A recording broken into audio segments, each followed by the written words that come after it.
You know what's so interesting about men love bombing you is that usually what follows after the love bombing is the lowballing, where at first you are met with all these compliments of how amazing you are and how they've never met anybody as unique as you. And how XYZ about your face is so hot, and how they had this naughty dream about you, and wow, I just need to lock you down because where am I going to find a woman like you again? And then you're hearing all of this, and this guy is even like coming through with gifts. He's talking about shit he wants to do with you in the future. It's feeling like, oh yeah, he does think I'm amazing, and I can tell that he's so overwhelmed by how incredible I am. And then you now allow him to become your boyfriend, and he's dating you, and you've got a thing going on, and you notice that effort has declined, and he's not as enthusiastically expressive as he was in the beginning when he was trying to get your attention, and you realize that he was just gassing you up to to disarm you, only to start pulling away and giving you less and less the more and more you give him your attention and you express interest back in him. And this is why I think a lot of women are scared of being with men who have some sort of power, whether it's power in his career, power financially, or just like he's just a really popular, well-known, maybe he's a celebrity. Like there's this fear that like, oh my God, he's gonna abuse me, he's gonna take away my power, and he's just gonna control me. And it's like, well, yeah, the chances of that happening exist, as with every guy, to be honest. You won't know until you actually engage with that guy and you can pick up on your own observations. But I do feel like most men, whether they have the means to properly love bomb you or not, are still doing the most they can to just like get you comfortable enough to be more open to the idea of sleeping with them. And that's bare annoying. I know. It's a feeling that like once you clock is happening, you're like, oh, here we go. Like, yeah, I guess I've given him too much, and now he's starting to see me as annoying for wanting to hang out. Or it now feels like, I don't hear from him as often as I used to. Like, he's not sustaining the energy that he used in order to sleep with you. And that low effort has come from what he has decided is your worth. And that's not an easy thing to accept upon realization, because you start to look back on the love bombing and the gassing you up, and you start to feel like a fucking idiot, because you're like, but when you was doing all these things, I genuinely observed sincerity in your act. Like, it's happened to me before, and this is why I'm big on when it feels weird, walk away. Like, it's happened to me before where, you're experiencing that love bombing from a guy. Maybe it's that what scenario was this I was in? This particular guy, so his method of love bombing me was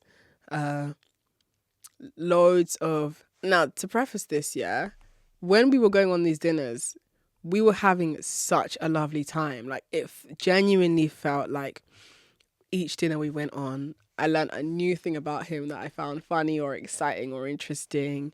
And we were just kind of like, do you remember that? Do you remember when Angelina Jolie was dating that man? I don't remember his name, but it's the guy she dated before Brad Pitt, and he was like much older than her. And there's this like video that never stops being circulated on the internet, on especially Tumblr days, of her like lipsing his face off on the red carpet, and then the guy said that, yeah, we fucked on the way here. Like, You know that sort of energy of when you're like really all over each other, you're both like an obviously hot couple, and like me and this particular guy that I was going on these like dinners with, I'm talking about, like I found him very attractive. I'm saying he was very, like, any other woman that saw him would genuinely be like, he is cute, like he was attractive.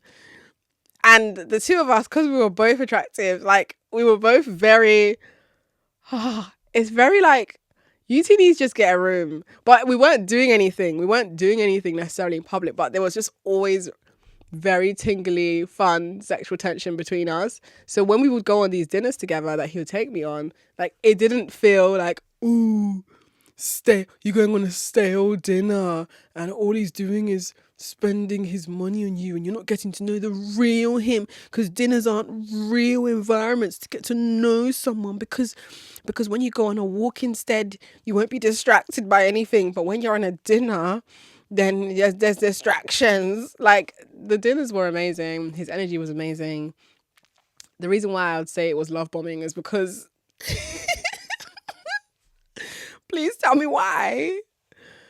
I want to say that bender with him was like 2-3 weeks. Please tell me why I find out that he is not done with his ex. And it's not like this was a shock, horror, surprise to me, because I want to say towards the end of this 2-3 week bender of us being all over each other, he would occasionally tell me that I reminded him of his ex, and that shit would irritate me so much. Because number one, no, I don't remind you of your ex. I don't remind you of the only person I be getting told frequently that I remind people of is Scissor. And I'm okay with that because Scissor's fine as hell. And I get it. We have a similar facial structure and similar style. Fine. But telling me I remind you of your ex. No, I don't. I don't care what. No, I don't.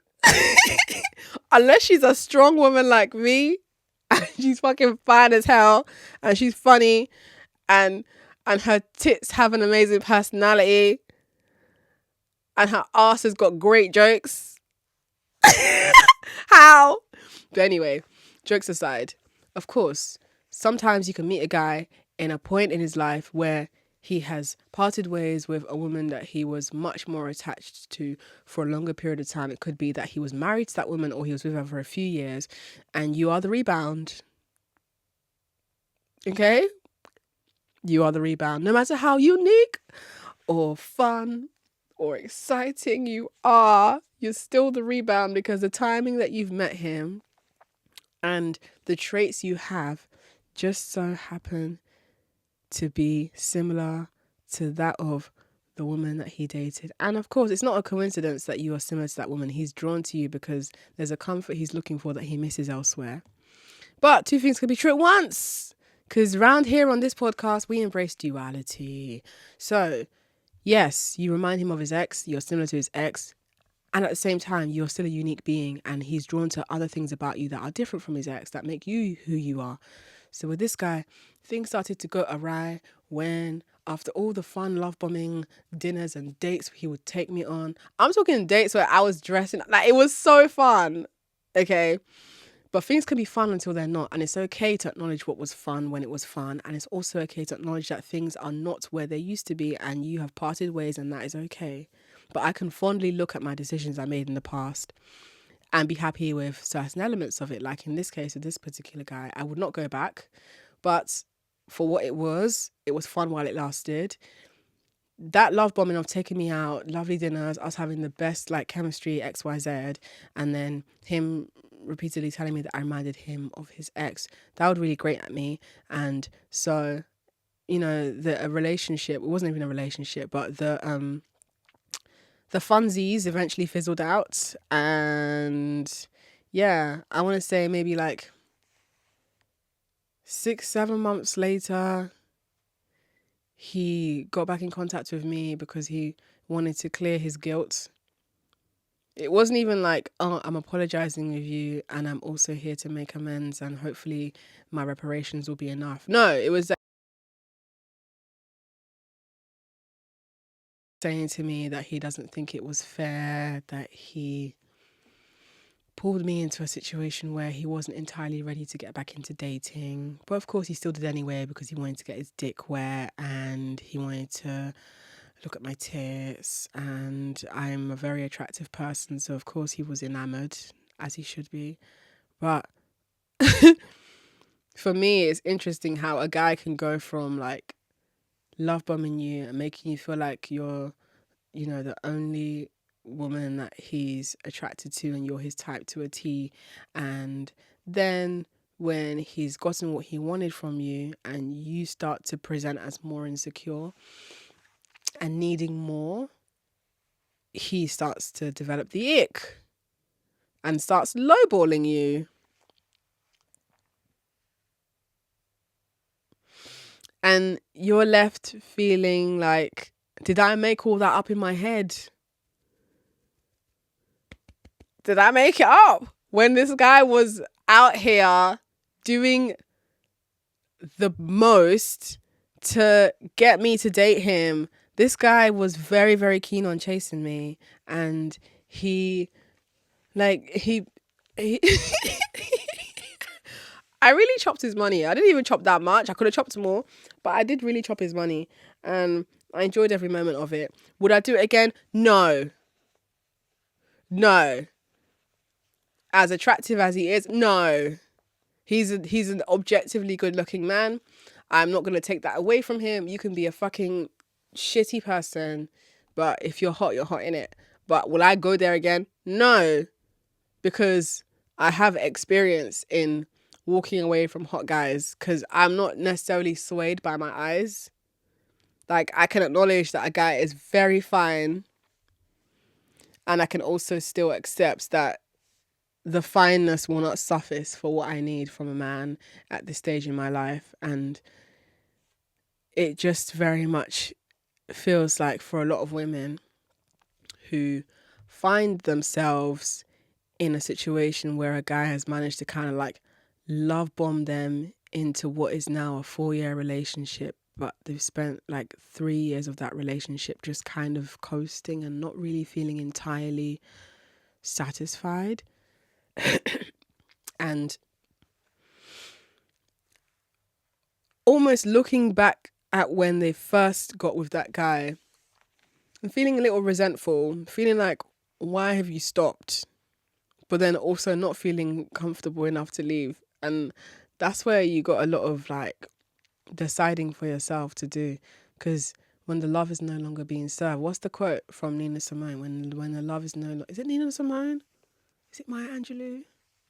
Oh my God, guys, I'm so sorry if I get this wrong. But the quote is, when the love is no longer being served, you leave the table.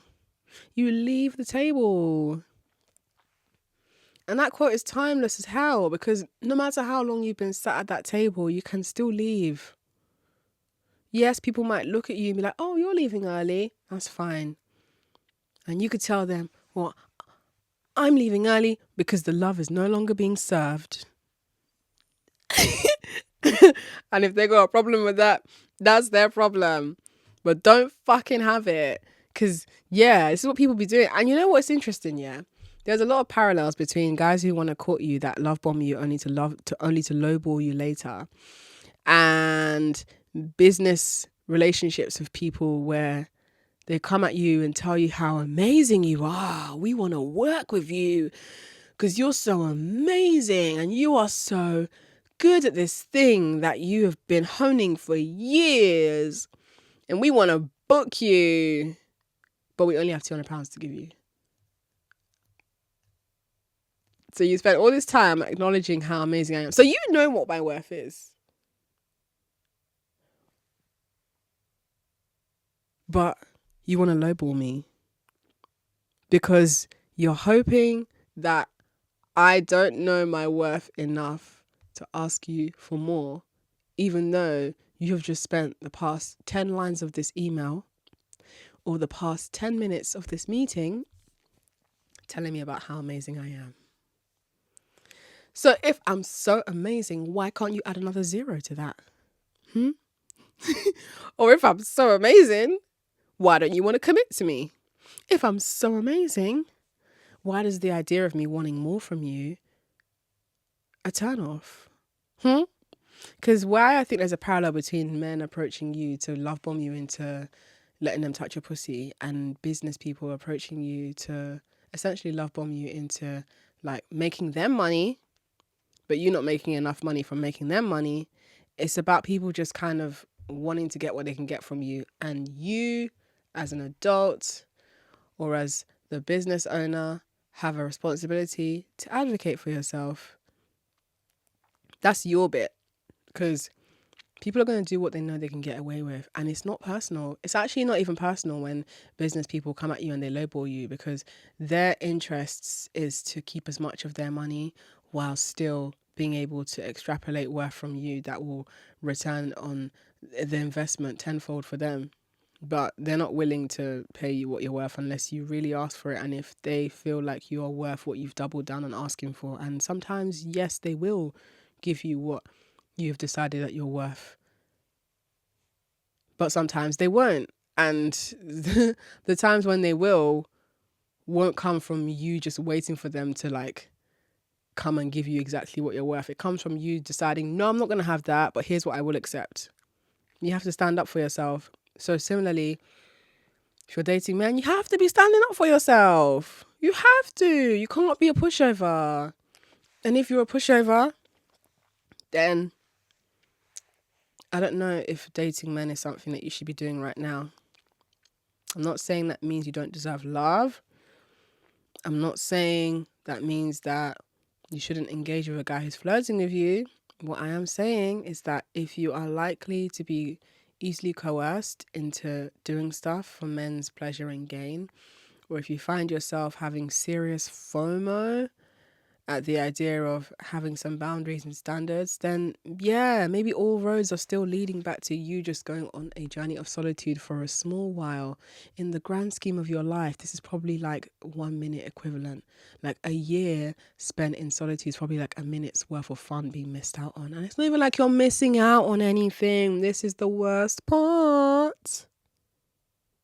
You out here feeling like you're missing out, but it's because the people who are in relationships, especially with Instagram, they know how to make their relationships look more loving and romantic than it is. Because in the age of the influencer, being visibly loved by a man and having content about that to post can bring you capital.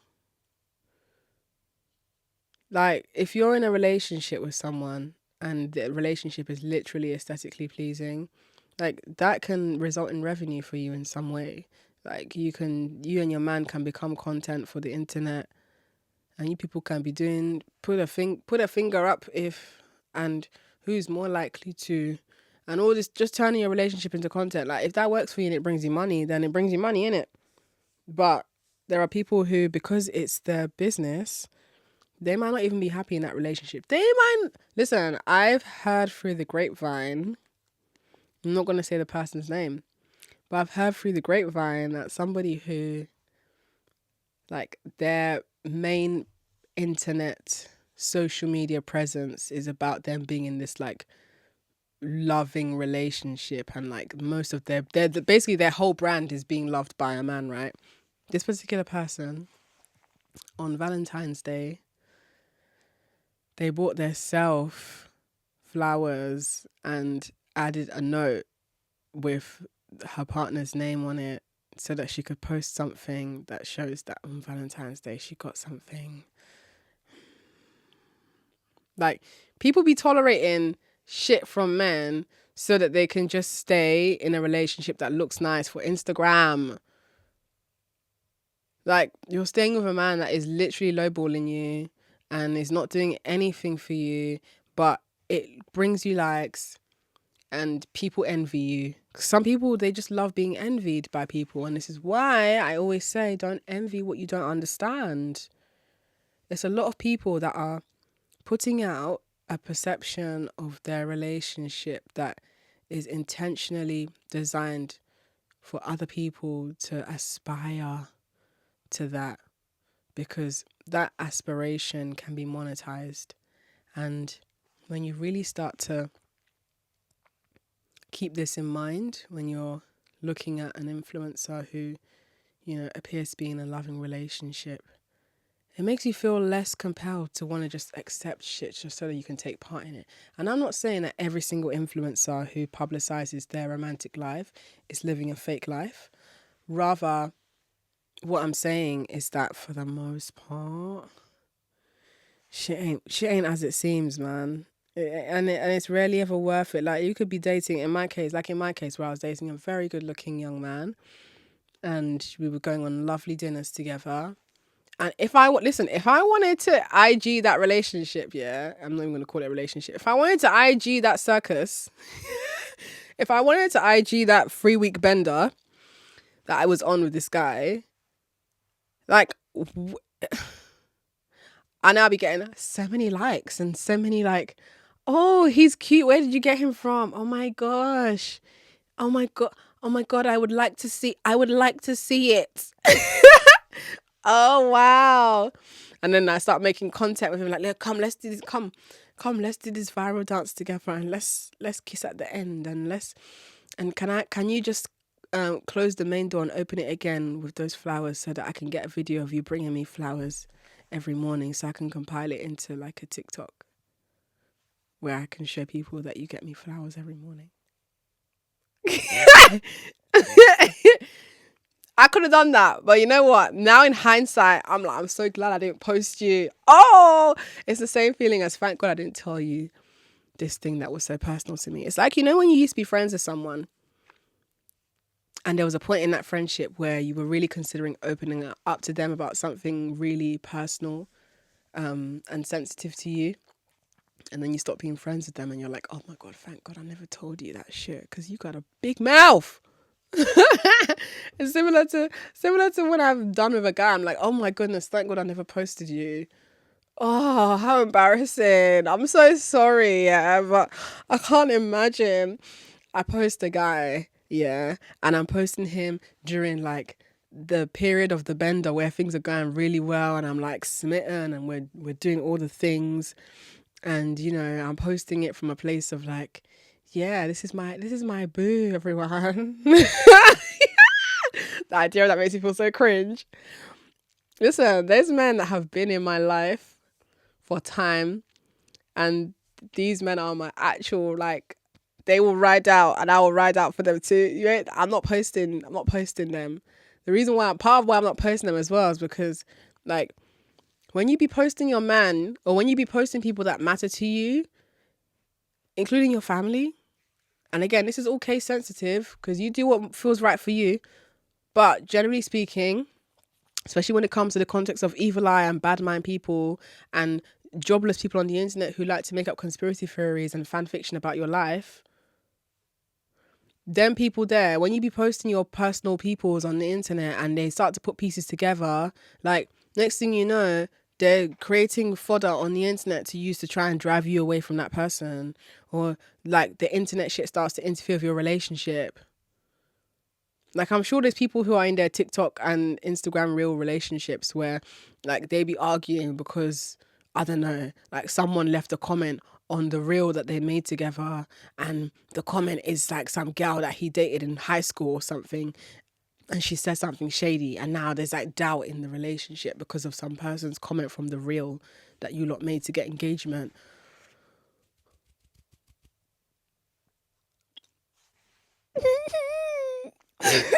Like, I'm so glad that these guys I be talking about in anecdote form on this podcast, nobody can identify what they look like unless you know me personally and you happened to be there when I was going through my saga with that guy. You don't know what I'm talking about. You don't know who I'm talking about, and I love that for me. I love that for me.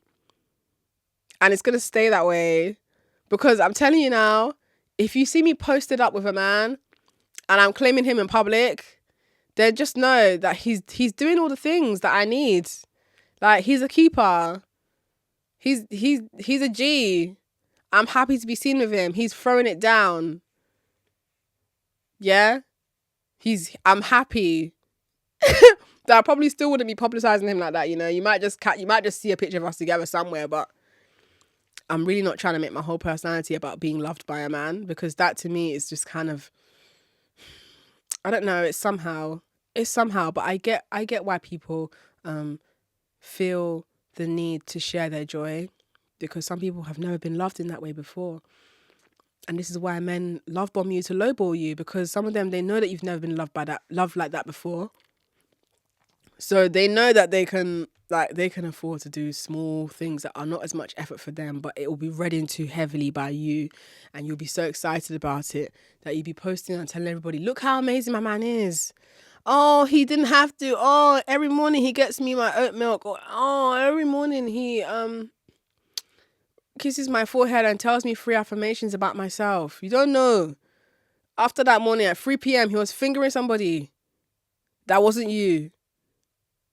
Like, guys are really, this is not to like, instill doubt in your mind. If you are in a happy relationship that you happen to have been posting about, and you know between yourself and that man that you are secure and there is a mutual trust between you, you don't need to even consider anything I'm talking about. I am talking about cases where there is not an honesty from that man, and he's using you to get followers, or he's using you to get other women, because women are usually attracted to men who present the qualities of a guy who can like be strong and own his emotions and take care of a woman.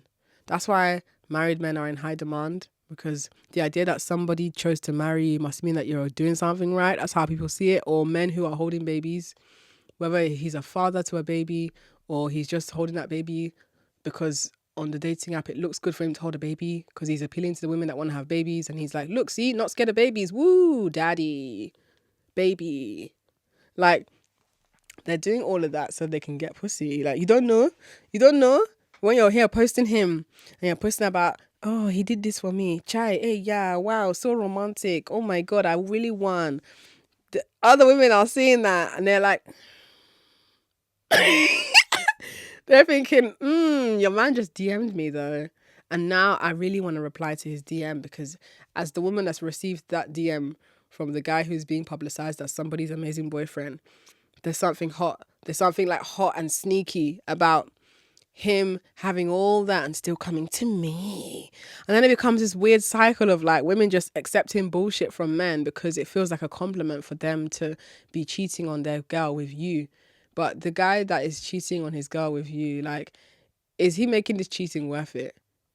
Like, has he invested in you? Because I'm not going to lie, when this shit hits the fan, yeah, and they come out and tear your singlet, was it worth it?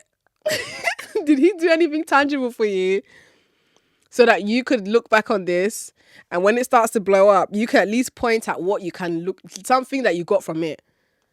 Something. He did something for you. Something useful, bro, because men are just a fucking case. And yeah, that's how I feel about posting men, and I'm just, I'd be glad that I didn't post none of you niggas. Like, none of you niggas is, you lot are all staying in the drafts. until I see behavior that motivates me to do otherwise, I ain't posting none of you niggas. None of you. The only person that needs to know about you is me and this pussy, if I like you like that. But I ain't post skin. Like, the stakes is too high. The embarrassment is much. Like, there's women who their shit be coming up on my explore feed, yeah, and for some reason the algorithm will choose the picture. You know how Instagram's algorithm is mad invasive these days, where like it will randomly put a picture on your page of like some person who you don't even follow, and it just gives you the option to follow them. But it's like, I don't need to see this. Well, sometimes I get a random invasive feed on my post of some woman, and it's her and her boyfriend, and like it's one of these couple goals type pictures, and I'm like, oh my God, girl, if you don't stop lugging this man around everywhere, girl, please, I'm begging you. Is he really deserving of all of this clout you're giving him? Because if he truly is deserving, okay, let's say, best case scenario, he's really deserving. Like, he's actually devoted. Even though he's really, really, really, really, really, really, really good looking, he has money, he's popular, like, he's a big catch and other women would be happy to catch him. Like, even then, he's so faithful and nothing to see here, no doubt whatsoever. Fam, if you like, post his passport picture, be posting away, keep doing your thing. But I don't know about that, because you don't listen. Men are very selfish people, Men be out here using women that they're dating in order to get more women.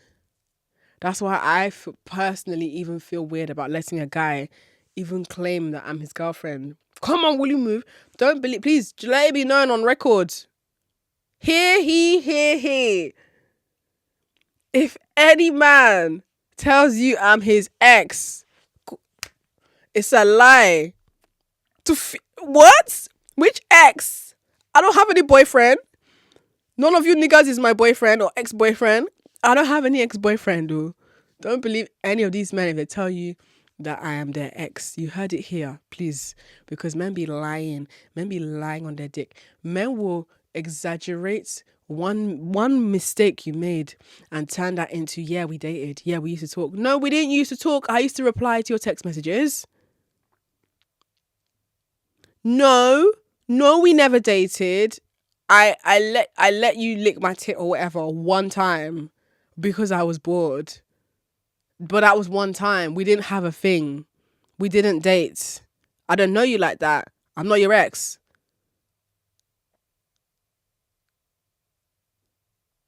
And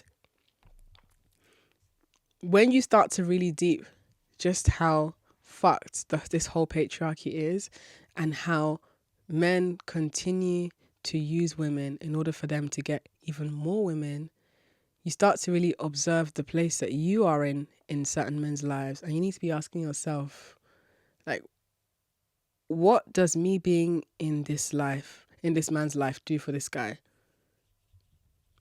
Because it could be best case scenario where he really values the friendship he has with you and he's actually respectful and you feel safe. You trust this guy. You can see that he's someone that will look out for you. That's fine if that's your answer.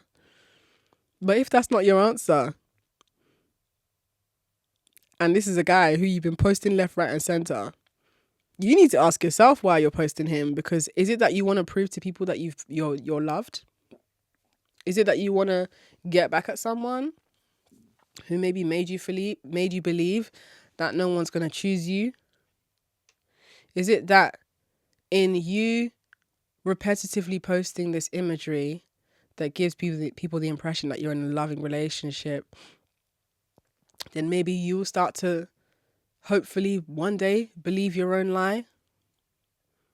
Because maybe you're lying to yourself that you're worth it, but you don't believe you're worth it. And that's why you're in a position where you feel like you have to prove it. Ooh.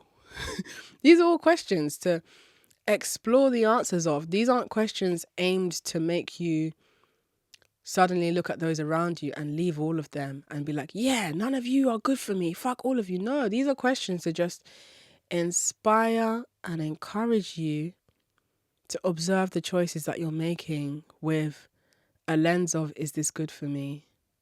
And does this person recognize the value of the access that I've allowed them to have in my life? Because if you're just allowing men to freeload and lowball you and take stuff from you that they wouldn't allow you to take from them, then you really need to now start to ask yourself if you're just a well for men to just take from, and is that going to be it for you? You're just somebody that just, yeah, I'm made of light. This is another one I hear. I'm made of light, and I'm an eternal source of love. Therefore, men can come and carry and go and collect as they please because my love is infinite. These, fam, This is how we gaslight ourselves into accepting bullshit. Like, yes, your love is infinite. Yes, you are an eternal source of love. But just because your love is infinite and eternal doesn't mean that everybody deserves it. Because you're not an eternal dickhead. Or are you?